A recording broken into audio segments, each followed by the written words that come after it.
Here's my pitch to think twice before you put open-ended questions on your surveys. An open-ended question is like free response, text entry, right? Like writing, basically you ask a question and then there's a box or a line or whatever, and people can just like put in whatever they want. To demonstrate my point of why I hate seeing questions like this, I have an example. Bless their heart, that's what I think reading this. This online retailer wanted me to take a survey after my purchase, and they said, WAR, I'm sure they meant what, are your top 3 retailers that you frequently shop at?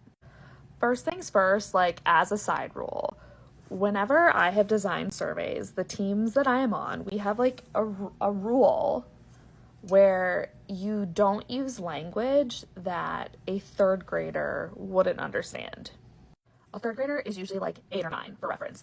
Personally, I don't really know what an 8 or 9-year-old can understand, so I'm just like, just don't use words that like a small child in your life who can read, who goes to school, like that they wouldn't understand. And like that's the rule, whether I'm designing a survey for like an actual 3rd grader or whether we're designing a survey for someone like in their 30s like me or like in their 70s, right? Like just use as simple words as possible because that like increases accessibility. It makes it so that more people can take your survey and understand what you're asking, and it also just makes people feel more comfortable, right? Like I don't ever want to use a word that's like kind of confusing and maybe now that person doesn't want to take the survey or maybe now they feel dumb because they don't recognize the word. I would put retailer in the bucket of words I would not use in a survey because I think it's too fancy, I think it's too complicated. Instead, you could just say like, what are the top 3 places, where are the top 3 places you shop, right? And you might want to add like shop for what, because you know, I shop at Trader Joe's all the time, but if you want to know where I'm shopping, which is a food retailer, I believe, if you want to know where I'm shopping for clothes, that would be different. So like, let's be simple and specific.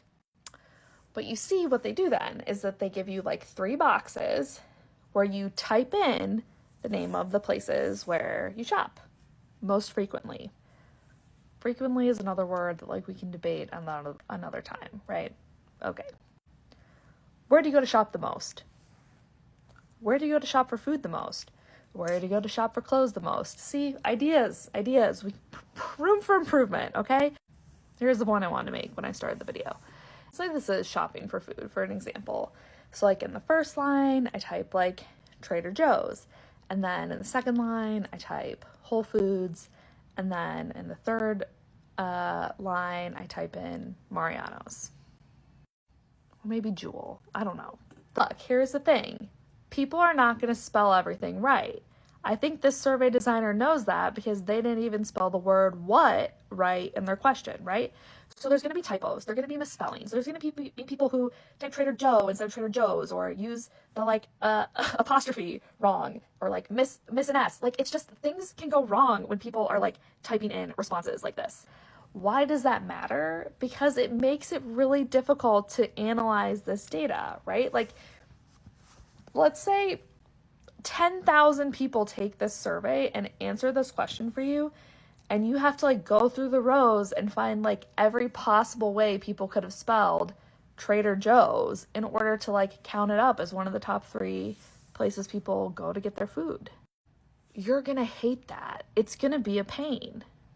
You might get some stuff that's just like nonsensical. Like this is going to be annoying.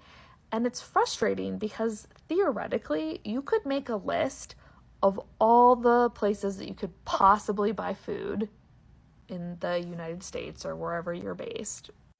Or locally, if it's a local survey, right? Like you could actually have all those responses and then just have people select them from a drop down. And if you're like, oh, but what if I miss something? Add another category, right? So if people for some reason don't shop at any of the places you've listed out, now you have another category. This is just like such a perfect example, in my opinion, of something that like they've made open-ended that could very easily be a closed-ended question. Closed-ended means like there are choices that people can choose from, right? Like there's a closed set of options. And it's just frustrating because like they're making their life harder. They're making this data more difficult to analyze, and they're making it like less accurate because people will spell things differently. There'll be typos, they might abbreviate. The thing is, some questions truly need to be open-ended, right? Like if at the end of a survey you want to say, is there anything else that you want to share with us about your experience at Trader Joe's today, right? That has to be open-ended, right? That's one question. A lot of questions that people make open-ended, it seems like it's just out of laziness, right? Like they don't want to come up with the possibilities. A lot of times you know the possible responses. Put them in a list and have people pick from them. It's going to make your life easier. It is going to make sharing your results much quicker and much easier.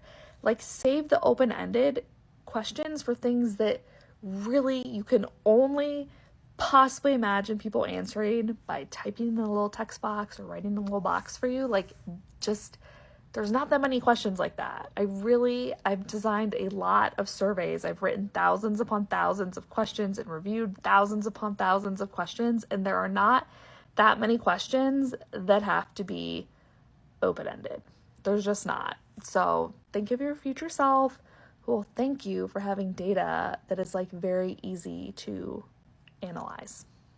The fact that this is like an online survey that people get when they check out of like a store just makes it like so much like better and worse, right? Because theoretically they could just get tons upon tons upon tons of response, like tens of thousands of responses to this. And like, what are they doing with that data? Do they possibly have the capacity to go through and like count up individual retailers to see the top 3 that people shop at, aside from the fact they didn't specify what type of retailer and what they're shopping at them for? Like, it's just, again, bad question, right? But bad question proving a point.